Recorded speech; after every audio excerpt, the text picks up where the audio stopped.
अस्सलाम वालेकुम, welcome back to my channel ES academy. तो भाई आज हम क्लास 10 की इंग्लिश स्टार्ट करेंगे according to new book, according to new syllabus. तो आज हम चैप्टर 1 से स्टार्ट करेंगे और मैं सारे ही चैप्टर्स की यहाँ पे फुल समरी आपके साथ शेयर करूँगी।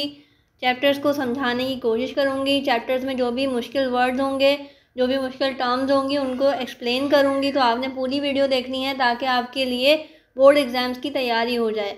तो चलते हैं चैप्टर नंबर 1 से स्टार्ट करते हैं। चैप्टर नंबर 1 का नाम है हमारे पास द वॉइस ऑफ गॉड। ये है एक पोएम। तो इसमें क्या है हमारे पास, क्या समरी है, क्या चीज़ें एक्सप्लेन करने की हैं, चलते हैं और उसका कॉन्टेक्स्ट देखते हैं। तो इस तरह से हमारे पास चैप्टर नंबर 1 का नाम था द वॉइस ऑफ गॉड। तो God told the poet to go down again because God ने पोएट को क्या कहा, गॉड ने पोएट को कहा कि नीचे जाओ, because he cannot be found on the topmost steeples and places। Poet ने क्या किया कि पोइट जो है वो टॉप मोस्ट स्टीपल्स पे और प्लेसेस चला गया और उसने वहाँ जाके अल्लाह की, खुदा की तलाश की। ये शायद अल्लाह पाक जो है वो टॉप मोस्ट स्टीपल यानी कि हाईएस्ट प्लेसेस पे उनको मिल जाएं। लेकिन अल्लाह ताला ने उनको पोइट को कमांड किया। क्या कमांड किया कि भाई नीचे जाओ, क्योंकि अल्लाह ताला कहाँ रहता है, अल्लाह ताला लोगों के दिलों में रहता है। जैसा कि आगे लिखा हुआ है, but he lives among the people as he is present everywhere. ये हमारा मानना है, ये हमारा ईमान है, ये हमारा मज़हब भी सिखाता है कि अल्लाह पाक कहाँ रहता है, अल्लाह ताला हर जगह मौजूद है और वो लोगों के दिलों में रहता है, हमारी शहर से भी करीब है। तो यही सारी समरी जो है वो हमारे पास इस पोएम की है। देखते हैं कि किन वर्डिंग में हमारे पास ये बात समझाई गई है। आई होप कि आपको यहाँ तक क्लियर हुआ होगा कि पोएट और गॉड की क्या कन्वर्सेशन चल रही है। सेकंड पार्ट में चलते हैं। सेकंड पॉइंट है हमारे पास व्हेन द पोएट। पोएट का नाम यहाँ पे जैसा कि मेंशन है, तो आपने इस पोएम का पोएट का नाम अच्छे से याद करना है क्योंकि ये एमसीक्यूज में आता है। एमसीक्यूज में पूछते हैं कि भाई इस पोएम के पोएट का क्या नाम है। तो ये पोएम है द वॉइस ऑफ गॉड और इसके पोइट हैं लुइस आई न्यूमैन। ठीक है, ये मैंने आपको यहाँ पे क्लियर कर दिया, इसको मैंने हाईलाइट भी कर दिया है। आप ये अच्छे से याद कर लें ताकि आपकी बोर्ड एग्जाम की तैयारी हो जाए। आगे चलते हैं। Reach the topmost steeple. Steeple कहते हैं पहाड़ की चोटी, आप समझ लें। ठीक है, तो पोइट कहाँ चला गया भाई, स्टीपल पे चला गया। उसने वहाँ पे क्या, खुदा की तलाश की कि शायद अल्लाह पाक हमारा जो भी उनका बिलीफ था, गॉड जो है वो वहाँ पे मिल जाए। लेकिन उनको कमांड क्या हुई अल्लाह ताला की तरफ से, या जो भी उनका बिलीफ था उसके अकॉर्डिंग उनको क्या कमांड की गई कि भाई नीचे जाओ, क्योंकि अल्लाह पाक जो है, जो भी गॉड है, वो हर जगह मौजूद है और वो हमारी शहर से भी ज़्यादा करीब है, तो वो अपने बंदों के दिलों में रहता है। आई होप कि यहाँ तक क्लियर होगा। आगे चलते हैं। He heard the voice of God commanding him to go down and look for him among the people because he lives in the heart of people. जैसा कि यहाँ पे और अच्छे से एक्सप्लेन किया गया है कि उसको कमांड क्या हुई, पोइट को कमांड की गई अल्लाह ताला की तरफ से कि भाई नीचे जाओ और अल्लाह पाक को कहाँ तलाश करो, लोगों के दिलों में तलाश करो, क्योंकि अल्लाह पाक जो है वो लोगों के दिलों में रहता है। हमारी सारी बातें अल्लाह ताला जानते हैं, हमारे दिलों के हाल, सब कुछ हमारी नीयतों के हाल अल्लाह ताला जानते हैं। तो हमें किसी भी टॉप मोस्ट स्टीपल पे जाने की ज़रूरत नहीं है। हमें अल्लाह पाक को कहाँ तलाश करना चाहिए, अपने दिलों में। आगे पॉइंट है Louis I Newman climb to the topmost steeple because he thought. उसे क्या लगा था, वो क्या सोच के ऊपर गया था, that God is present only some particular religious places. God को तलाश करने के लिए, गॉड को फाइंड करने के लिए पोएट कहाँ चले गए थे। उसकी जो थॉट थी बेसिकली वो क्या थी कि उसको लगा कि अल्लाह ताला जो गॉड है वो कहाँ है, सम पार्टिकुलर मतलब हमें पता ही है कि मखसूस जगहों पे, रिलीजियस प्लेसेस यानी कि मजहबी पाक जगहों पे रहते हैं। लेकिन उसे बाद में क्या मालूम हुआ कि वो तो बंदों के दरमियान रहते हैं। That's why he climb to the topmost steeple of the church to hear the voice of God. तो वो अपने मजहब के अकॉर्डिंग, अपने रिलीजन के अकॉर्डिंग चर्च की जो टॉप मोस्ट जगह थी वहाँ पे जाके उन्होंने खुदा की तलाश की। लेकिन उन्हें वहाँ से कमांड क्या हुआ कि भाई अल्लाह पाक बंदों के दिलों में रहते हैं। आगे जैसा कि यहाँ पे हमारे पास in this poem the voice of God the poet Louis I Newman conveys the message. अच्छा, ये वाला पॉइंट भी आपके लिए बहुत ज़्यादा इंपॉर्टेंट है। यहाँ पे मैं अच्छे से एक्सप्लेन भी करूँगी, आपने बहुत अच्छे से समझना है और इसको याद भी करना है, क्योंकि बहुत ज़्यादा ये पोएम भी आती है और इसकी मैसेज लिखने के लिए, इसकी समरी लिखने के लिए ज़रूर आती है, तो आपने इसको याद करना है। मैसेज क्या है इस पोएम, यहाँ पे सारी इन्फॉर्मेशन भी गिवन है। कि पोएम का नाम बता दिया और पोइट का भी नाम यहाँ पे मेंशन कर दिया। उसके बाद हम आगे मैसेज कन्वे करेंगे, यानी कि मैसेज को एक्सप्लेन करेंगे। मैसेज क्या है? God is present everywhere, Allah पाक हर जगह मौजूद हैं।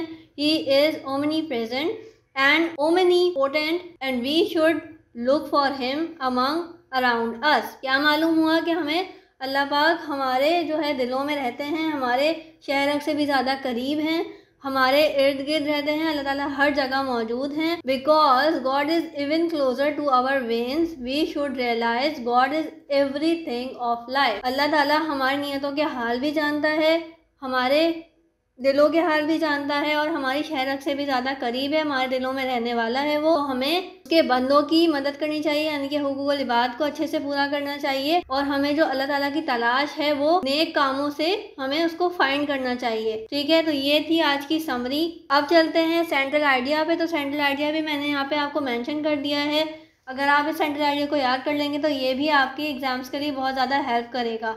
पोएम के सेंट्रल आइडिया पे चलते हैं। This poem has been written by, यहाँ पे अगेन पोएट का नाम दोबारा से मेंशन कर दिया है और अब तक आप लोगों को इसका जो पोएट का नाम है वो याद हो गया होगा। In this poem he tell us that God is omnipresent, यानी कि अल्लाह ताला हर जगह मौजूद है। If we wish to be blessed by God, अगर हम अल्लाह ताला की रहमत मालूम करना चाहते हैं, हमें अल्लाह ताला की रहमत चाहिए, तो हमें क्या करना चाहिए? We must serve his creator without any discrimination. We must serve his creature का मतलब यह है कि हमें लोगों की मदद करनी चाहिए, लोगों के काम आना चाहिए। विदाउट एनी डिस्क्रिमिनेशन का मतलब है कि किसी भी तफरीक के बगैर, यानी कि कोई भी हमें तफरीक नहीं करनी चाहिए कि ये काला है तो हम इसकी मदद ना करें, ये गरीब है तो इसकी मदद ना करें, या हम अमीर को भी हिकारत की नज़र से या फिर हम अपनी हसद की नज़र से ना देखें, बल्कि जिसकी भी जब भी हमारी कहीं पे भी ज़रूरत पेश आए, हेल्प चाहिए हो किसी को हमारी, तो हम बग़ैर किसी डिस्क्रिमिनेशन के, तफरीक के उसकी मदद करें। एंड सेल्फलेसली, यानी कि बग़ैर खुदगर्जी से, बेगर्ज होकर उसकी मदद करें, साफ़ नीयत से उसकी मदद करें, क्योंकि नीयतों के हाल भी अल्लाह पाक जानता है। यही नहीं कि आपने किसी की मदद कर दी और आपकी जो नीयत थी वो कुछ और थी कि अगर मैं इसका आज काम होगा तो कल ये भी मेरे काम आएगा। ऐसा नहीं होना चाहिए कि मैं इसके आज काम आ रहा हूँ और ये ज़रूर मेरे लिए जो है ना ज़रूरत के वक्त खड़ा होगा। ऐसी नीयत से आपने काम नहीं करना, बल्कि आपने बेगर्जी से, खुदगर्जी से नहीं, बेगर्जी से काम करना है। ठीक है, in this way we can find God also. ठीक है, तो हम इस तरह से भी अल्लाह ताला को पा सकते हैं, अल्लाह ताला की रज़ा पा सकते हैं। और इस तरह का सेंट्रल आइडिया हमने लास्ट पोएम में भी पढ़ा था, अबू बिन आदम में, 9th क्लास में। तो वो भी हमें यही बता रहे थे कि हम अगर क्रिएचर के काम आएंगे और उसकी, यानी कि क्रिएचर की मदद करेंगे, लोगों से अच्छे से मिलेंगे, तो हमें अल्लाह पाक की रज़ा मिल जाएगी। तो ये थी भाई आज की पोएम की समरी और सेंट्रल आइडिया।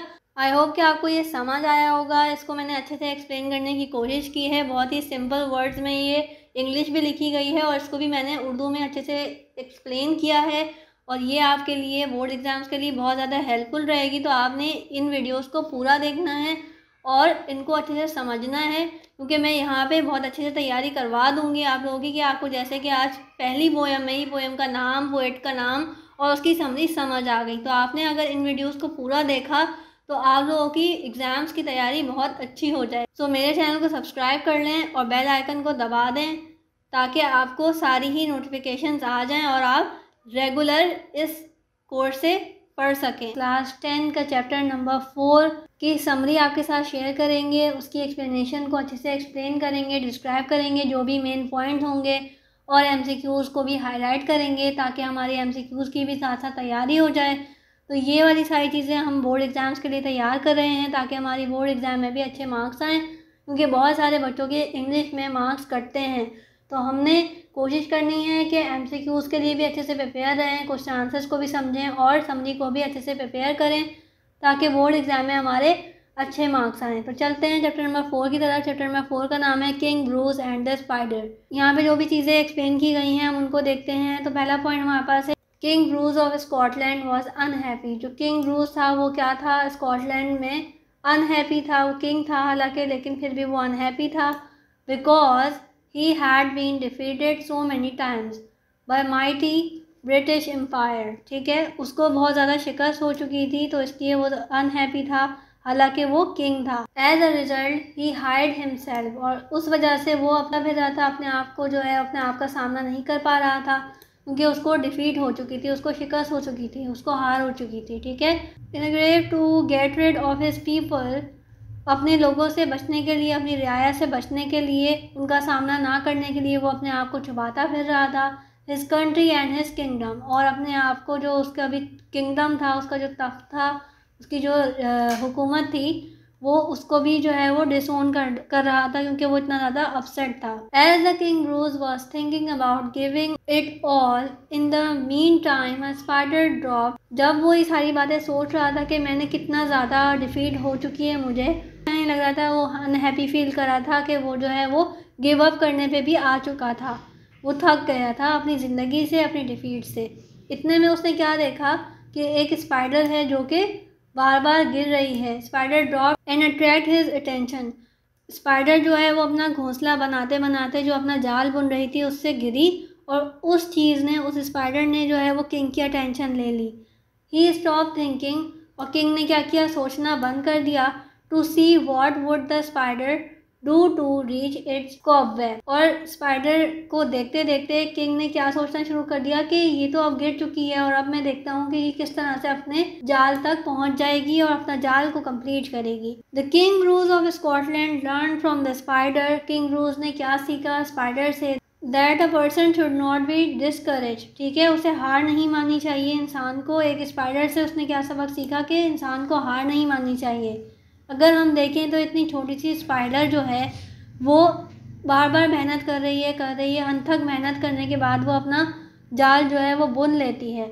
तो हम इतने बड़े अक्ल और शऊर रखने वाले इंसान किस तरह से जो है अपने आप को डीमोटिवेट कर सकते हैं, अपने आप को डिस्करेज कर सकते हैं। हमें भी हार नहीं माननी चाहिए और बार बार कोशिश करते रहना चाहिए। और दिस हर्टेंड बाय इनिशियल फेलियर्स, बहुत दफ़ा हमने एग्जांपल्स ये देखी है कि इनिशियल फेलियर्स का मतलब ये होता है कि ज़िंदगी में जो भी काम स्टार्ट करें, अगर हमें इनिशियली स्टार्टिंग में ही अगर हम फेल हो जाएं, तो बहुत सारे लोग, बहुत सारे बच्चे क्या करते हैं कि हम जो है डिसहार्ट हो जाते हैं। जैसा कि अब ग्रेड 9 में हमारे अगर अच्छे मार्क्स नहीं आए तो हम जो है वो बहुत सारे बच्चे डिसहार्ट हो जाते हैं और वो आगे मेहनत नहीं करते। बल्कि हमें क्या करना चाहिए कि हमें अगर 9 में हमारे अच्छे मार्क्स नहीं आए तो हमें 10 में और ज़्यादा मेहनत करनी चाहिए, ताकि हमारे रिज़ल्ट जो हैं वो अच्छे आएँ। तो एक इंसान को कभी भी हार नहीं माननी चाहिए, कभी भी दिल बर्दाश्ता नहीं होना चाहिए, चाहे वो इनिशियल फेलियर्स ही क्यों ना हो। यानी कि स्टार्ट में ही जो आपकी पढ़ाई है वो बेसिकली अभी स्टार्ट हुई है, बोर्ड एग्ज़ाम अभी आपके स्टार्ट हुए हैं। अभी आपने 9 के बाद मैट्रिक है, उसके बाद फर्स्ट ईयर सेकेंड ईयर, आपने 3 साल और बोर्ड एग्ज़ाम में अपेयर होना है। तो आपने फेलियर को जो है अपने दिमाग पे नहीं चढ़ाना और डिसहार्ट नहीं होना, बल्कि मेहनत करनी है। तो यही पोएम में भी बताया गया है कि भाई आपने इनिशियल फेलियर्स को दिल में लेकर नहीं बैठना, बल्कि डिस्करेज नहीं होना, बल्कि उससे मोटिवेशन लेनी है कि एक स्पाइडर अगर इतनी मेहनत कर सकती है तो हम तो इतना ज़्यादा मेहनत करने वाले इंसान हैं, इतने ज़्यादा हिम्मत वाले इंसान हैं, हमारे पास अकल शऊर भी अल्लाह ताला ने दिया है, तो हम क्यों ना मेहनत करें। He should keep on trying again and again, हमें क्या करना चाहिए, बारहा कोशिश करनी चाहिए, बार बार कोशिश करनी चाहिए। If one continue his profound effort, अगर वो अंत तक मेहनत करेगा, दैन इट इज़ सर्टेन, और ये भी बात लाजमी है, that he will achieve success in the life.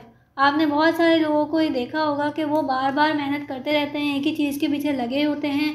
अगर कोई अच्छा पढ़ने वाला बच्चा है, किताबें बिल्कुल अच्छी तरह से वो पढ़ रहा है, मेहनत कर रहा है, बोर्ड एग्जाम्स के लिए भी, टीचर्स की भी अच्छे से असाइनमेंट पूरे कर रहा है, तो ज़रूर उसका रिज़ल्ट भी बहुत ज़्यादा हमसे ज़्यादा अच्छा आता है। क्यों आता है? क्योंकि वो कंटिन्यूटी से अपना काम कर रहा होता है, अपनी जो है वो जस्तुजू में लगा होता है, अपने गोल्स को अचीव करने के लिए लगा होता है। तो यही सारी बातें हमारी पोएम में भी बताई गई हैं कि अगर हमें सक्सेस को अचीव करना है तो हमें क्या करना है, डिसहार्ट नहीं होना, बल्कि अपनी पूरी अंत तक मेहनत करनी है और बार बार मेहनत करनी है। Before seeing the spider, spider को देखने के बाद किंग ब्रूस, हालांकि वो किंग था लेकिन उसने क्या किया, उसने एक स्पाइडर से सबक सीखा। Decided to give up his kingdom and people because he had been trying to do a great deed for his country to make his people glad but could not be succeed in efforts. उसने क्या सीखा कि भाई मैं अपनी मेहनत तो कर रहा हूँ ना, जितनी भी जो भी रिज़ल्ट आ रहा है वो एक अलग बात है, और मैं आगे भी कोशिश करता रहूँगा, बल्कि मैं गिव अप नहीं करूँगा, बल्कि मैं भी आगे कोशिश करता रहूँगा। किसके लिए? अपने लोगों के लिए, अपने लोगों की जो है आसानी के लिए मैं कोशिश करता रहूँगा, जिससे मुझे भी सेटिस्फेक्शन मिलेगी और मुझे सक्सेस भी मिलेगी। तो मैं अपनी एफर्ट्स पूरी करूँगा। आगे क्या है, king Bruce thought that the spider would not be able to reach its cob. उसने क्या देखा कि भाई जो स्पाइडर थी, इतनी छोटी सी स्पाइडर थी, वो अपनी जो है वो कॉबवेब तक नहीं पहुंच पा रही थी। लेकिन उसने मेहनत की और बार बार ट्राई किया, बिकॉज इट अटैम्प्ट 8 टाइम्स। उसने कम से कम 8 टाइम जो है वो अटैम्प्ट की टू रीच इट्स होम।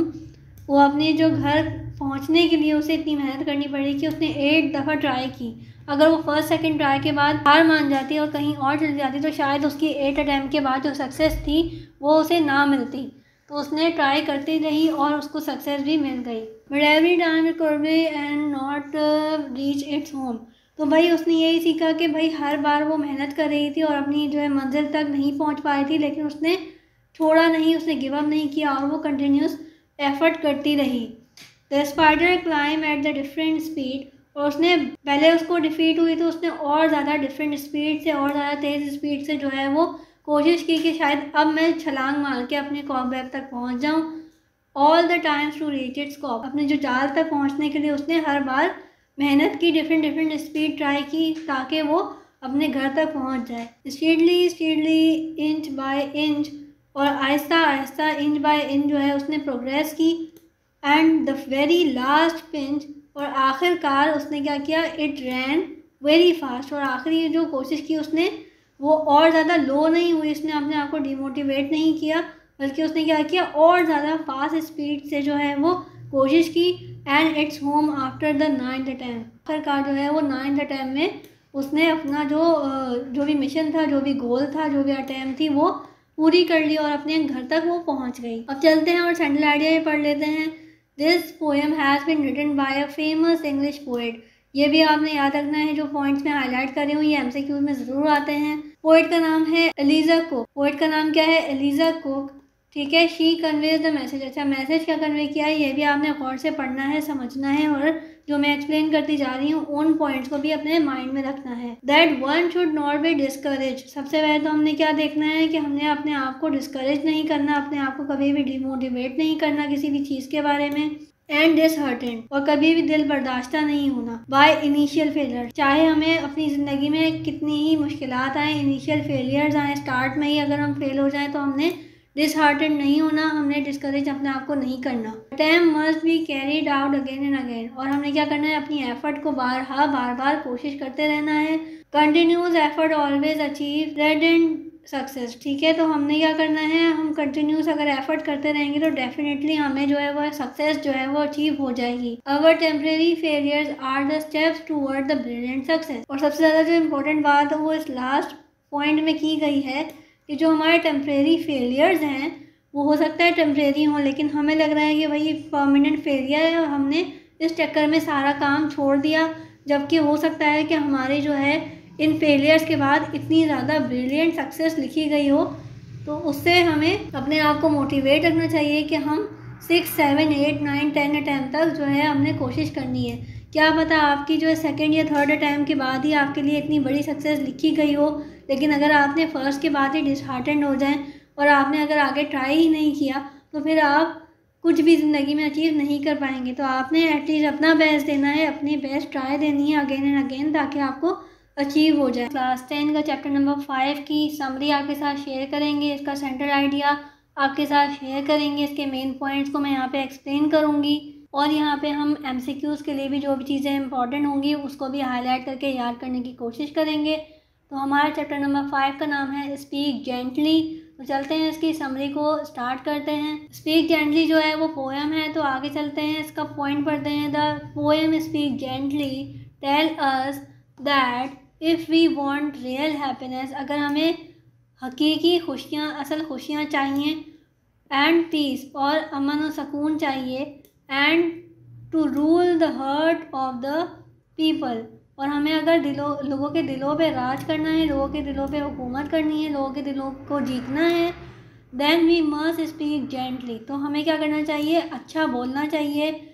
ऐसा नहीं बोलना चाहिए कि हमें लोगों के जो दिल हैं वो दुख जाएं, हमसे किसी को भी हर्ट नहीं करना चाहिए, बल्कि ऐसा बोलें कि लोग खुश हो जाएं, लोगों के दिलों में हमारे लिए घर हो जाए। With other and rewarded in the life of the immorally. ठीक है, तो हमें क्या करना चाहिए, ना सिर्फ हम अगर हम एक्ट करेंगे तो हमारे हुकूकुल इबाद जो हैं वो क्या हैं, वो बेसिकली यही है कि हमें अच्छा बोलना चाहिए, किसी को भी हर्ट नहीं करना अपने अल्फाजों से कि किसी का दिल दुखे, और ये वाली सारी चीज़ें जो हैं वो हमारे लिए एक सवाब का भी ज़रिया बनेंगी और हमें आखिरत में भी अजर मिलेगा। We should speak gently with others, हमें दूसरों के साथ अच्छा बोलना चाहिए, मीठा बोलना चाहिए और ऐसे अल्फाज इस्तेमाल करने चाहिए कि जो लोगों को हर्ट ना करें, क्योंकि बहुत दफ़ा लोग सच के चक्कर में इतने ज़्यादा कड़वे और इतने ज़्यादा तल्ख अल्फाजों का चुनाव कर लेते हैं, चूज़ कर लेते हैं कि वो फिर लोगों को हर्ट करते हैं और उसमें आपको सच की वजह से सवाब मिलने के बजाय गुनाह मिल जाता है, क्योंकि आप इतने ज़्यादा तल्ख हो जाते हैं, कितना ज़्यादा हर्ट कर देते हैं किसी को भी अपने वर्ड्स की वजह से, तो आपको गुनाह मिलता है। तो आपने ये नहीं करना, बल्कि क्या करना है कि speak gently with others because soft and gentle words have a great impact on the heart of the humans. हमने क्या सीखा इससे कि अच्छे और ख़ूबसूरत अल्फाज, नर्म अल्फाज जो हैं वो बहुत ज़्यादा इम्पैक्ट क्रिएट करते हैं लोगों के दिलों में। सो टू विन द हार्ट, तो इसलिए हमने क्या सीखा, एक और सक्सेस का सीक्रेट सीखा कि हमें अगर लोगों के दिल जीतने हैं, we must speak in a polite way to all whether we don't know them. यही नहीं कि हम जिनको जानते हैं उनसे अच्छा बोलें, उनसे मीठा बोलें, उनसे खुश होके खुश अखलाक़ी से मिलें, बल्कि जिनको हम नहीं जानते, अननोन हैं, तो आपने उनके साथ भी बिल्कुल पोलाइट रवैये से पेश आना है, अच्छे से पेश आना है, सॉफ्ट अल्फाजों के साथ आपने उनसे बात करनी है। यही नहीं कि जो हमारे जानने वाले उनसे हमने अच्छे रवैये कर लिए और जो हम जिनको नहीं जानते तो उनसे हमने मुंह फेर लिए। आपने यूरोप साइड वगैरह पे भी देखा होगा कि वो अननोन स्ट्रेंजर्स को भी इस तरह से हेलो, हाय और स्माइल पास करते हैं कि उनका एक ये ट्रेंड है एज अ नेशन, वो हर सुबह इस तरह से ही हर किसी का आगाज़ करते हैं, कुछ नहीं तो हेलो कर देंगे, स्माइल पास कर देंगे। और यही चीज़ हमारा इस्लाम भी सिखाता है कि आपने किसी से भी मिलना है तो अच्छे से मिलना है, और मिलते ही आपने सलाम दुआ करनी है, उनसे खैरियत मालूम करनी है। तो ये सारी चीज़ें जो है हमारा मज़हब भी हमें सिखाता है, हमारा मज़हब जो है वो मैनर्स सिखाता है, हमें बेसिकली एथिक्स सिखाता है। तो हमने अपने मज़हब को भी फॉलो करना है और क्या करना है, पोलाइट वे में पेश आना है, जेंटली स्पीक करनी है। ठीक है, तो ये थे आज के पॉइंट्स। अब आगे चलते हैं, इसका सेंट्रल आइडिया भी यहाँ पे डिस्कस कर लेते हैं। This beautiful poem has written by David. ठीक है, ये जो पोएट का नाम है वो मैंने आपको यहाँ पे हाईलाइट कर दिया है कि ये पोएम किसने लिखी है, डेविड ने लिखी है। In this poem he reflect his views, उसने क्या किया है कि अपनी जो सोच है उसको अपनी कलम बंद किया है, उस पर इसने पोएम लिखी। क्या लिखी है, ऑन अ जेंटल मैनर्स और स्पीकिंग। उसने क्या ऑब्जर्व किया कि लोग कितनी डिफरेंट तरीके से बोलते हैं, कुछ लोग मीठा बोलते हैं और कुछ लोग जो है बिल्कुल तल्ख हो जाते हैं। तो हमने तल्ख वाला रवैया नहीं अपनाना, बल्कि अच्छे अल्फाजों से लोगों को मुतासिर करना है। Soft and mild speech having the emotions of love and kindness. अगर हम किसी से अच्छा बोलेंगे, मीठा बोलेंगे और नरम अल्फाज में किसी से बात करेंगे तो उसके जो इमोशंस हैं वो क्या हैं, लव और काइंडनेस के हमारे जो इमोशंस हैं वो थ्रो होंगे। किसी पे पढ़ेंगे कि कितना मिलनसार इंसान है, कितनी अच्छी शख्सियत है, कितना हमदर्द इंसान है। It prizes in the depth of the heart, और वो चीज़ उसके दिल में हमारे लिए घर कर सकती है कि कितना ही मुखलिस और कितना ही अच्छा इंसान है, कितना शख्स जो है ये शख्स कितना अच्छा बोलता है। And call spiritual happiness to the others, और उनकी जो स्पिरिचुअल यानी कि रूह भी जो एक तरह से खुश हो जाएगी और हमें भी इसका सवाब मिलेगा। स्पेशली टू द चिल्ड्रन, हमें जो है बच्चों से भी बिल्कुल अच्छे अंदाज में बात करनी चाहिए, लफ्ज़ों का जो चुनाव है वो बिल्कुल अच्छा करना चाहिए, ताकि बच्चे भी बड़े होकर यही चीज़ अपनी रूटीन में लाएं। जैसा कि हमारा रिलीजन भी इस बात की ताकीद करता है कि बच्चों के साथ नरम रवैया रखें और बच्चों के साथ जो है प्यार और मोहब्बत से पेश आएँ। एंड एज वन, और ना सिर्फ बच्चों के साथ बल्कि बड़ों का भी अदब हमारे रिलीजन में मौजूद है कि हमने बड़ों का भी अदब करना है, बड़ों का भी एहतराम करना है, उनके लिए भी अच्छे अल्फाज का चुनाव करना है। ठीक है, in order to make them happy and peaceful, और ये सारी चीज़ें जो हैं वो हमें और उन्हें दोनों को ही पीसफुल और हैप्पी करेंगी। The world can be ruled by soft and polite speeches, और जो है दुनिया जो है वो चाहे कोई भी लैंग्वेज हो, कहीं का भी इंसान हो, अमेरिका, यूरोप, पाकिस्तान, इंडोनेशिया, कहीं का भी शख्स हो, अगर आप उससे सॉफ्ट और पोलाइट वे में बात करेंगे तो डेफिनेटली वो आपको पसंद करने लगेगा। उसके दिल में आपका घर हो जाएगा कि भाई कितना ही अच्छा एक पाकिस्तानी शख्स है, कितना अच्छा बोलता है, कितना पोलाइट वे में बोलता है।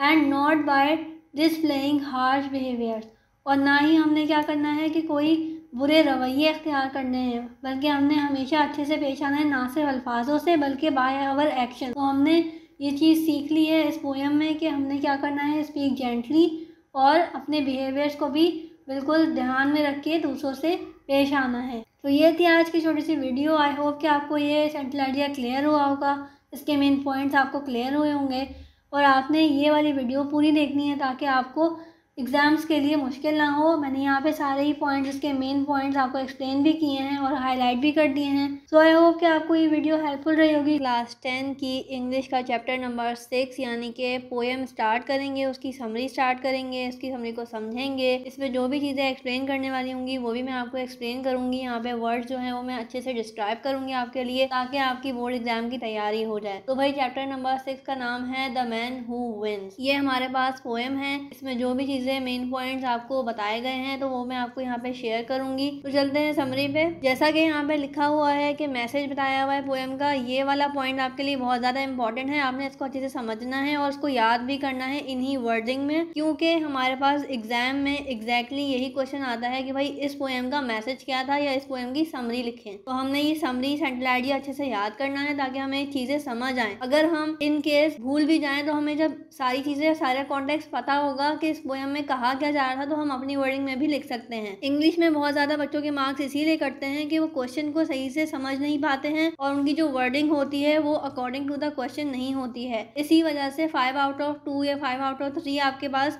मार्क्स आते हैं सेंट्रल आइडिया के अंदर, जिसकी वजह से आपकी परसेंटेज पे भी इफेक्ट पड़ता है। तो आपने ये चीज़ें ध्यान में रखनी है कि जो चीज़ें मैं यहाँ पे आपको करवा रही हूँ, आपने कोशिश करना है कि उन्हीं वर्डिंग्स में आप पेपर में भी लिख कर आएँ। तो चलते हैं, स्टार्ट करते हैं इस पोएम की समरी, इस पोएम का message. The message of this poem, because of that basic fact that the success depend upon the will power of a person. तो सबसे पहला जो मेन पॉइंट है वो हमने इसको समझना है कि पोएम का मेन पॉइंट क्या है, कि वो बोल रहा है सक्सेस किस चीज़ पे डिपेंड करती है। सक्सेस डिपेंड करती है हमारी will power of a person पे। इस तरह का चैप्टर हमने किंग ब्रूस में भी पढ़ा था कि जब तक हम अपनी बेस्ट देते रहेंगे, ट्राई करते रहेंगे और हार नहीं मानेंगे, अपने आप को डिस्करेज और डिसहार्टेंड नहीं करेंगे और ट्राई करते रहेंगे, एफर्ट करते रहेंगे, तो हम आखिरकार अपनी जो गोल्स हैं, अपनी जो सक्सेस है वो हासिल कर लेंगे। तो इसी तरह से यहाँ पे भी यही बात बताई गई है। मैन हु विन का मतलब यही है कि वही शख्स जीतता है जो कि अपनी विल पावर से अपने आप को मोटिवेट रखता है कि नहीं, मुझे ये बार बार काम करना है ताकि मुझे इसमें सक्सेस हासिल हो। इनिशियल फेलियर, जैसा कि पिछली पोएम में भी आपको यही बताया गया था कि आपकी जो इनिशियल फेलियर्स हैं, स्टार्टिंग में अगर आपको फेल होना पड़े, आप गिर जाएं, लेकिन उठें दोबारा से और वही काम दोबारा से उसी विल पावर से स्टार्ट करें ताकि आपको आखिर में सक्सेस हो। आगे बढ़ते हैं। एक पॉइंट मैंने आपको यहाँ पे क्लियर कर दिया, ये बहुत ज्यादा मेन पॉइंट है, आपने इसको हाईलाइट करके याद करना है। It is well expose in this poem.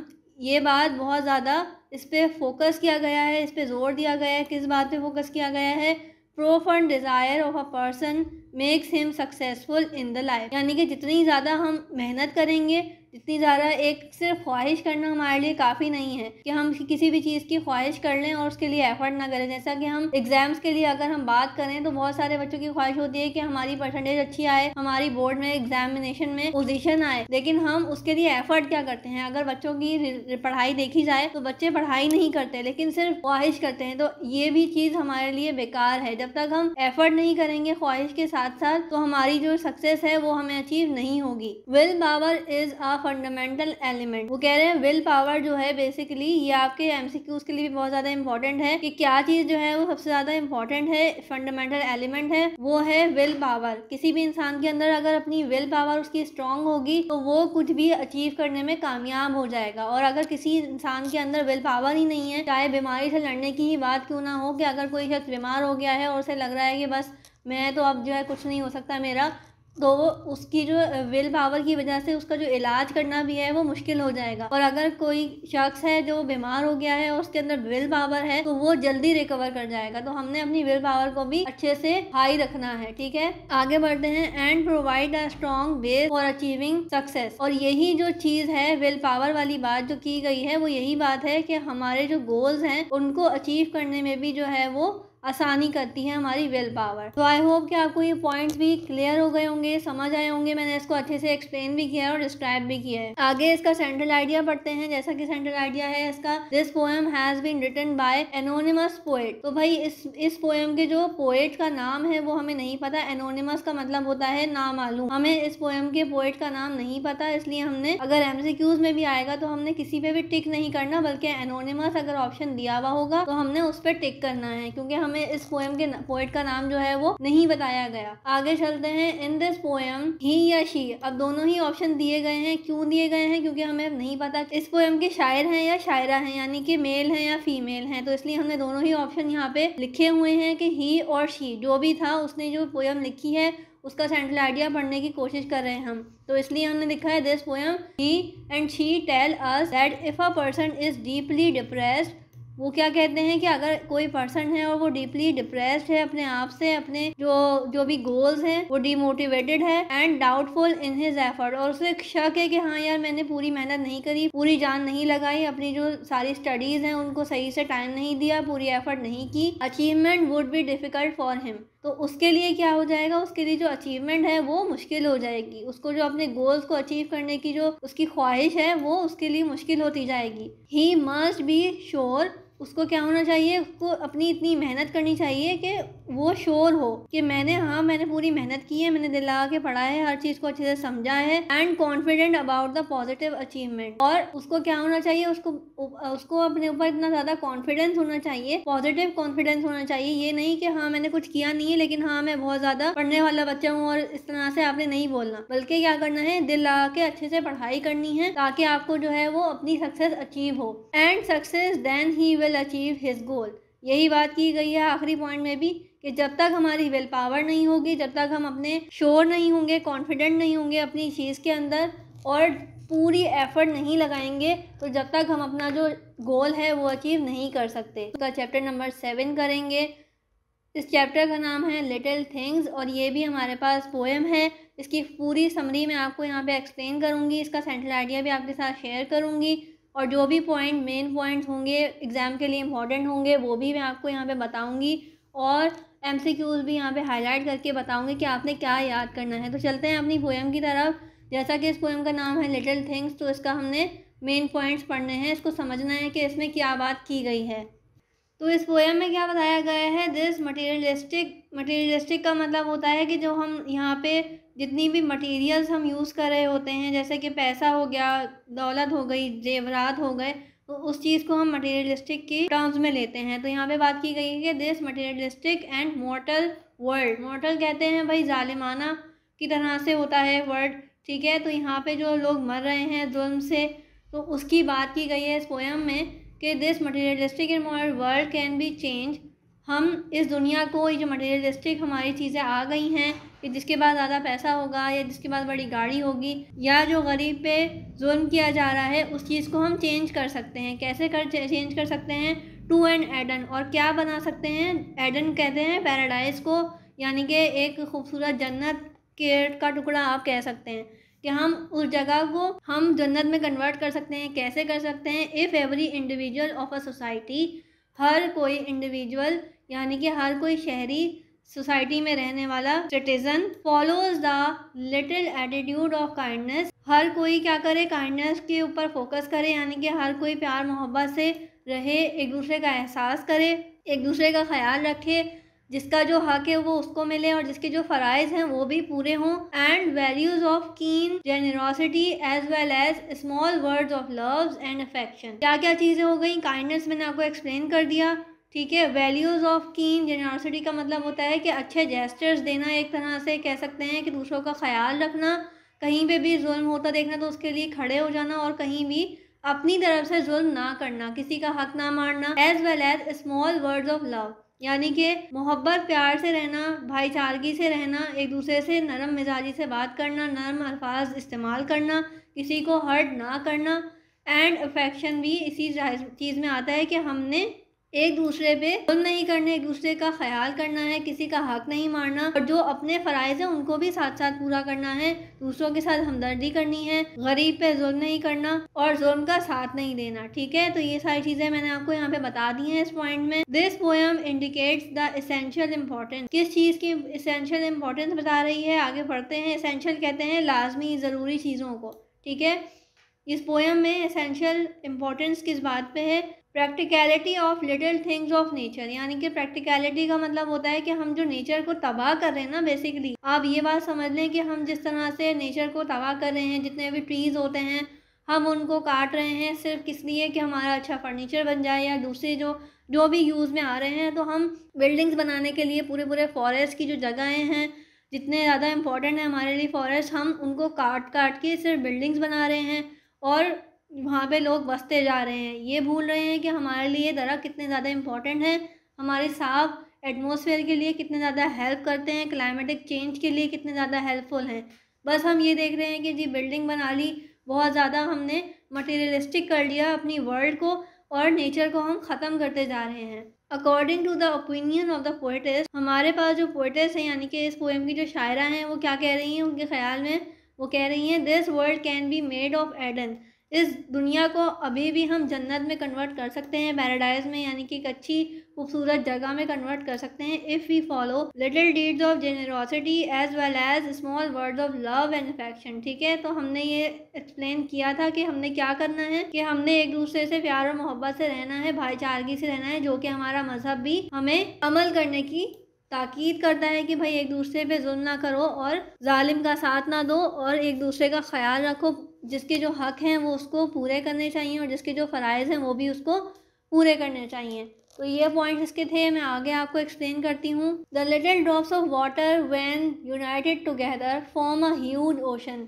उन्होंने एक और पॉइंट यहाँ पे क्या एग्जाम्पल दी है कि भाई लिटिल ड्रॉप्स ऑफ वाटर यानी कि बारिश के थोड़े थोड़े कतरे अगर हम देखें तो वो एक जगह जमा होते होते अच्छा खासा एक पानी इकट्ठा कर लेते हैं। तो वो यही एग्जाम्पल हमारी पोएम में भी दे रही हैं कि अगर हम थोड़ा थोड़ा करके अपनी तरफ से पॉजिटिव चेंज लाने की कोशिश करेंगे, यानी कि हम जालिम का साथ नहीं देंगे, बुरा होता देखेंगे तो उसके ख़िलाफ़ खड़े हो जाएंगे और अपने हुकूक व फ़राइज़ पूरे करेंगे, एक दूसरे से प्यार और मोहब्बत से रहेंगे, तो क्या होगा कि एक ना एक दिन हमारी जो वर्ल्ड है वो पैराडाइज बन जाएगी। ठीक है, जिस तरह से एक पानी का कतरा गिरते गिरते अपना जो है वो एक पॉन्ड बना लेता है, एक लेक की शक्ल इख्तियार कर लेता है। Similarly the little drains of sand, यानी कि अगर हम रेत के ज़र्रे को भी देखें तो वो भी क्या करता है कि रेत हल्की हल्की अगर हम देखें तो उड़ते उड़ते उड़ते कहीं अगर एक जगह जमा कर दी जाए तो वो भी एक अपनी क्वांटिटी रखती है, अपना जो है एक वजूद रखती है कि हमें लगता है कि हाँ यहाँ पे मिट्टी पड़ी हुई है। ठीक है,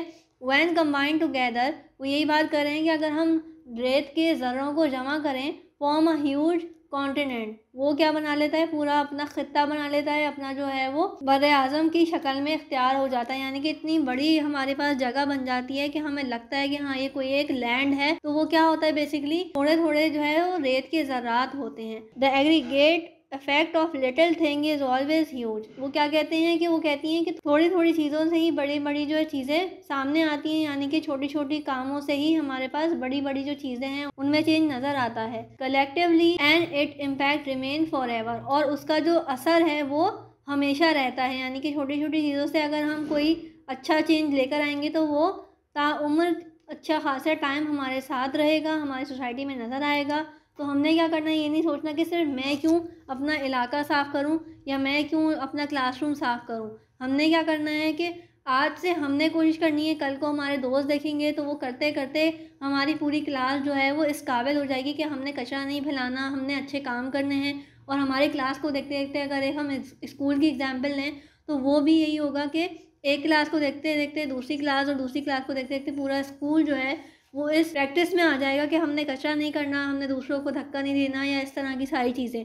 तो वो हमारा जो एक साथ इम्पैक्ट आएगा चेंज नज़र आएगा, तो वो जो है वो फॉरएवर होगा। अब चलते हैं सेंट्रल आइडिया पे। This moral lesson full poem is written by, जो मोरल इसके अंदर बताया गया है, और लेसन फुल का मतलब होता है सबक आमेज, यानी कि हमने इससे बहुत कुछ सीखा। तो ये जो पोएम है वो किसने लिखी है, वो भाई इसका पोएटिस का मैं नाम यहाँ पे मेंशन कर देती हूँ, रिटन बाय अमेरिकन पोएटिस। ये भी आपने याद रखना है। यहाँ पे ऑप्शंस आ सकते हैं ब्रिटिश या फ्रेंच या जर्मन या अमेरिकन, तो आपने किस पे टिक करना है, अमेरिकन पे टिक करना है। और पोएटिस का नाम है जूलिया कैर्ने, ठीक है। ये आपने पोएटिस का नाम याद करना है, क्या नाम है, जूलिया कैर्ने, ठीक है। ये साथ साथ अगर आप इसको समझ के पढ़ेंगे तो आपकी एग्जाम्स की तैयारी साथ साथ होती जाएगी, आपको एक्स्ट्रा एफर्ट करने की नीड नहीं होगी, आपने बस ये पूरी वीडियो ध्यान से देख। तो पोएटिस का नाम हमने यहाँ पे अंडरलाइन कर लिया, जूलिया कैर्ने, ठीक है। उन्होंने क्या बताया है, she tells us that every little ordinary insignificant thing, वो कहती हैं हर कोई छोटी चीज़, लिटिल थिंग, ठीक है, और ऑर्डिनरी यानी कि हमें बज़ाहिर वो दिख रही होती है कि यार ये एक ड्रॉप ऑफ वाटर क्या कर लेगा, और इस तरह की डिफरेंट चीज़ें जो कि हमारे लिए बिल्कुल अहमियत की हामिल नहीं होती, वो सारी चीज़ें जो है वो अगर मिलती हैं, things has its own importance, उनकी जो अपनी इम्पोर्टेंस होती है वो हमें नज़र नहीं आ रही होती। लेकिन जब हम जैसे ही उस चीज़ को इकट्ठा देखते हैं, एक ड्रॉप ऑफ वाटर को अगर हम बहुत ज़्यादा क्वांटिटी में देखते हैं तो हमें ओशन नज़र आता है, जैसा हमने पिछले पॉइंट में भी पढ़ा। तो यही बात करती हैं कि she tell us that every little ordinary and insignificant thing has its own importance, ठीक है, उसकी जो है वो अपनी इम्पोर्टेंस है। If we want to make this earth an Eden, वो कहती हैं कि अगर हमें इस दुनिया को एडन बनाना है, यानी कि खूबसूरत पैराडाइज बनाना है, तो हमने क्या करना है, then we must abide by these things, और हमने इन सारी चीज़ों को जो है वो क्या करना है कि इन सारी चीज़ों को यूनिवर्सल डिग्निटी, यानी कि हर जगह हमने यूनिफॉर्मिटी लानी है, हर जगह एक जैसा रूल हो, गरीब को उसका हक मिले, अमीर का भी सेम हक हो। ये नहीं गरीब और अमीर में तफरीक करनी है, जुल्म करने हैं, बल्कि हमने क्या करना है, हमदर्दी करनी है, दूसरों से अच्छे से बात करनी है, कहीं जुल्म होता देखें तो उसके खिलाफ खड़ा होना है, और कहीं जुल्म हो तो उसको इग्नोर भी नहीं करना, ठीक है। तो हमने ये सारे पॉइंट भी पढ़ लिए हैं, एमसीक्यूज़ की भी तैयारी कर ली है। क्लास 10 की इंग्लिश का चैप्टर नंबर 9 करेंगे, इसकी समरी समझेंगे, इसके मेन पॉइंट्स को हाईलाइट करके उसको समझने की कोशिश करेंगे, उसकी ट्रांसलेशन और एक्सप्लेनेशन मैं आपको साथ साथ करवाती जाऊंगी, और जो भी मेन पॉइंट होंगे एमसीक्यूज़ के लिहाज से तो वो भी हम यहाँ पे याद करेंगे फॉर बोर्ड एग्जाम्स। तो चलते हैं अपना चैप्टर नंबर 9 स्टार्ट करते हैं। चैप्टर नंबर 9 का नाम है a bad dream. Chapter number 9 के अंदर हमारे पास जो भी पॉइंट्स हैं वो स्टार्ट करते हैं, उसको कॉन्टेक्स्ट समझने की कोशिश करते हैं। तो पहला पॉइंट है एवरीवन वॉज एक्साइटेड, हर कोई जो है वो एक्साइटेड था, बिकॉज क्योंकि it was a long awaited trip, ठीक है। वो लोग जो है जिस स्टोरी में हमारे पास कुछ लोग हैं वो कुछ एक ट्रिप के लिए जो है वो इंतज़ार कर रहे थे, बहुत टाइम से उसका इंतज़ार था, तो इसीलिए वो सारे जो हैं वो एक्साइटेड हैं, which everyone is looking forward to, और उसका वो बेसब्री से इंतज़ार कर रहे थे, ठीक है, उसका वो बेसब्री से इंतज़ार कर रहे थे। Mister Karim and his family had planned a trip nearly 3 months ago, ठीक है। मिस्टर करीम जो है उनकी फैमिली ने और उन्होंने जो है एक ट्रिप प्लान किया था, ठीक है, और कितने महीने पहले किया था, 3 महीने पहले जो है वो ट्रिप प्लान किया था। ये 3 महीने जो है आपने एमसीक्यूज़ के लिए भी याद करने हैं, ठीक है, और फैमिली का जो नाम है मिस्टर करीम की फैमिली का वो आपने याद करना है, ठीक है। ये दोनों चीज़ें एमसीक्यूज़ में पूछी जा सकती हैं। Nearly 3 months ago that was they were naturally very excited, ठीक है, जिसके लिए वो ऑलरेडी एक्साइटेड हैं। वो एक मिस्टर करीम की एक फैमिली है जो कि ट्रिप पे जा रही है, और ये ट्रिप उन्होंने 3 महीने पहले प्लान किया था। Mister Aziz told about the house, ठीक है। मिस्टर अजीज़ जो हैं वो एक कहानी के नए किरदार हैं जो कि किस बारे में बता रहे हैं, एक घर के बारे में बता रहे हैं, ठीक है। That it was far from the station, ठीक है, वो एक घर का जिक्र कर रहे हैं स्टोरी में, और उन्होंने क्या बताया कि जो है वो घर जो जिसका वो जिक्र कर रहे हैं वो घर स्टेशन से दूर था, ठीक है। ये दोनों ऑप्शन आ सकते हैं, नियर टू द स्टेशन और फार फ्रॉम द स्टेशन, तो आपने फार पे टिक करना है, यानी कि दूर था वो घर स्टेशन से। And situated air the field to enable them to truly appreciate and enjoy the life standard of the village. घर जो है स्टेशन से दूर था और वो कहाँ था, एक स्टैंडर्ड विलेज की तरह से वहाँ पे लाइफ गुजारी जाती थी, ठीक है। आई होप कि आपको ये पॉइंट समझ आए होंगे। When they got off the train, ठीक है, जब वो ट्रेन से उतरे, there was only one porter, ठीक है, तो पोर्टर कहते हैं कुली को, जो आपने स्टेशन पे, ट्रेन स्टेशन पे देखे होंगे, जो कि आपका सामान उठाकर आपकी गाड़ी तक पहुंचाते हैं या फिर गाड़ी से सारा सामान उठाकर आपकी ट्रेन तक पहुंचाते हैं। तो आपने ये सारा मंजर जो है वो ट्रेन स्टेशन पे देखा होगा। तो उसी बात का जिक्र कर रहे हैं कि जब वो ट्रेन से उतरे तो जो है वहाँ पे सिर्फ एक पोर्टर था, यानी कि एक कुली था, there to help them unload their luggage. ठीक है, वो यही बात कर रहे हैं कि वहाँ पे सिर्फ एक ही कुली था उस वक्त अवेलेबल, जो कि उनका सामान जो है वो अनलोड कर सकता। लगेज कहते हैं सामान को। Mr Aziz told him where they wanted to go. Mr Aziz ने क्या किया, पोर्टर को बोला कि भाई उनका जो सामान है वो उठाओ और जहाँ जाना है मिस्टर अजीज़ ने वहाँ की जगह बता दी कि उनका वो सामान वहाँ पे पहुँचा दिया जाए।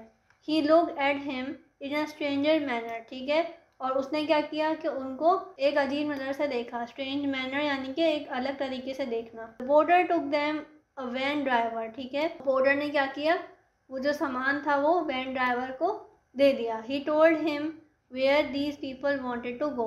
और उसने कहा कि भाई ये जो लोग हैं जहाँ जाना चाहते हैं उनको वहाँ पे पहुँचा दिया जाए। The van driver had a strange frightened look on his face and ask if he was sure sir. और वैन ड्राइवर ने क्या किया कि उसने भी एक ताज्जुब की निगाह से देखा, वो भी परेशान हुआ कि ये अननोन लोग कौन हैं, परेशान हुआ। ठीक है, और उसने भी एक अजीब see look the his face, उसकी फेस पे भी वो अजीब सी लुक जो है वो जाहिर थी, उसकी जो तासुरात थे वो जाहिर थे।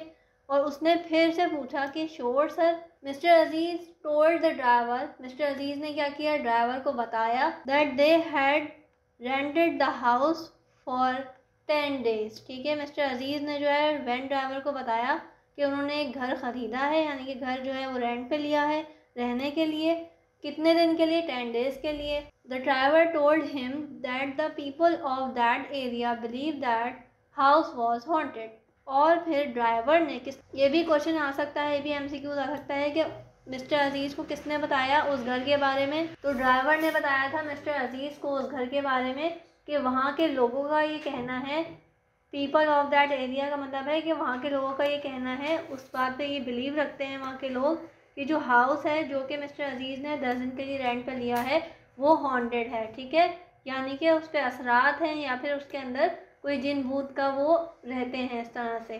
ठीक है, when they told the villager where they were living. जब मिस्टर अजीज़ ने विलेजर्स को बताया कि भाई वो जहाँ पे रहना जा रहे हैं उस घर के बारे में मालूमात दी, द विलेजर्स वर शॉक्ड। और जो सारे विलेजर्स थे वो भी शॉक्ड हो गए कि भाई आप उनको, क्योंकि विलेजर्स का बिलीव क्या था कि भाई ये तो हॉन्टेड हाउस है, यहाँ पे कई सालों से कोई नहीं आया, तो एक अजीब सी घर की हालत हो जाती है, जिसकी वजह से विलेजर्स जो थे वो शॉक थे। Some of them even told them to leave the house before the ghost harm them in some way. और विलेजर्स ने क्या किया कि पहले तो उनको ये जान के बहुत शौक लगा कि वो उस घर में 10 दिन गुजारने जा रहे हैं। तो विलेजर्स ने क्या किया, उनमें से कुछ लोगों ने तो ये भी बोला कि आप ये घर जो है वो छोड़ दें, यहाँ पे रहना छोड़ दें, बल्कि कोई और घर दूसरा देख लें, क्योंकि वहाँ पे जो घोस्ट हैं वो आपको नुकसान पहुँचा सकते हैं, यानी कि भूत वगैरह जो हैं वो आपको नुकसान पहुँचा सकते हैं। तो आप जो है वो कुछ भी करके ये घर जल्द अज जल्द छोड़ दें। Mister Karim was sleeping peacefully. अच्छा, अब मिस्टर करीम की कहानी बताई गई है कि भाई मिस्टर करीम जो है वो पीसफुली सो रहे थे, यानी कि थकन के मारे जो है उनको नींद आ गई और वो सो गए। सडनली अचानक क्या हुआ, ही फेल्ट दैट समवन। ठीक है, उन्होंने क्या फील किया कि समवन वॉज, यहाँ पे करेक्शन है इसलिए मैंने यहाँ पे आपको हाईलाइट कर दिया है कि दैट के बाद समवन लिखा हुआ है। That someone was his blanket. कोई जो है उनका ब्लैंकेट खींच रहा है। ये ब्लैंकेट भी मैंने इसलिए हाईलाइट किया है कि ये MCQs में आ सकता है कि मिस्टर करीम जो है वो क्यों उठे थे, उनके साथ ऐसा क्या हुआ था। तो ये आपको मालूम हो गया कि उनका जो ब्लैंकेट जो है वो उनको ऐसा लगा कि किसी ने खींचा है। He thought it was a cat. उनको क्या लगा कि भाई हो सकता है कि बिल्ली वगैरह हो। So he pulled his blanket up. और उन्होंने क्या किया, दोबारा से जो है वो कंबल को खींचा अपनी तरफ एंड स्टार्टेड टू स्लीप। और उन्होंने क्या किया कि दोबारा से वो सोने लग गए। Mister Karim woke up screaming from the sleep. और उसके बाद दोबारा क्या हुआ, जब वो दोबारा सोए थे तो मिस्टर करीम जो है वो चिल्लाते हुए दोबारा से सो के उठे। He has been sleeping all the night. ठीक है, क्योंकि वो पूरी रात सो रहे थे। And every one was waiting for him to wake up, और हर कोई जो है उनका वेट कर रहा था कि मिस्टर करीम कब उठेंगे, क्योंकि उनको सोते हुए काफ़ी ज़्यादा टाइम गुजर चुका था। Accompany them for the trip, और उनको ये भी वेट था कि भाई मिस्टर करीम जो है जल्दी से उठें। और ज़ाहिर है कि ट्रिप का एक माहौल होता है कि हर कोई जो है एंजॉय करता है, साथ बैठ के बातें होती हैं, साथ बैठ के एंजॉय होता है। तो उनकी जो फैमिली थी वो वेट कर रही थी, किस बात का वेट कर रही थी कि मिस्टर करीम जो है वो जल्दी से उठें, क्योंकि उनको सोते हुए काफ़ी ज़्यादा टाइम हो चुका था। It become clear now that all those horrific experience were the part of his or dream only. और हुआ क्या कि ये जो बात थी हॉन्टेड वाली, वो क्लियर हो गई थी कि जो भी हॉरिफिक कहते हैं खौफनाक, ठीक है, खौफनाक जो भी एक्सपीरियंसेस थे, वो जो भी पार्ट थे, वो जो है वो उनके ड्रीम का हिस्सा थे, क्योंकि उन्होंने ये बातें जो है वो सुन रखी थी कि ये घोल जो है वो आपको सोने नहीं देंगे, और ये जो हाउस है वो हॉन्टेड हाउस है। तो इस तरह की ये सारी सिचुएशन थी। तो आई होप कि आपको ये समरी समझ आई होगी, इसके मेन पॉइंट्स आपको समझ आए होंगे, और एमसीक्यूज़ के लिए मैंने यहाँ पे आपको हाईलाइट कर दिया है। आपने ये वीडियो पूरी देखनी है, बाकी वीडियोस के लिए आपने चैनल को सब्सक्राइब कर लेना है। So please like my video, share my videos and subscribe my channel. Thank you.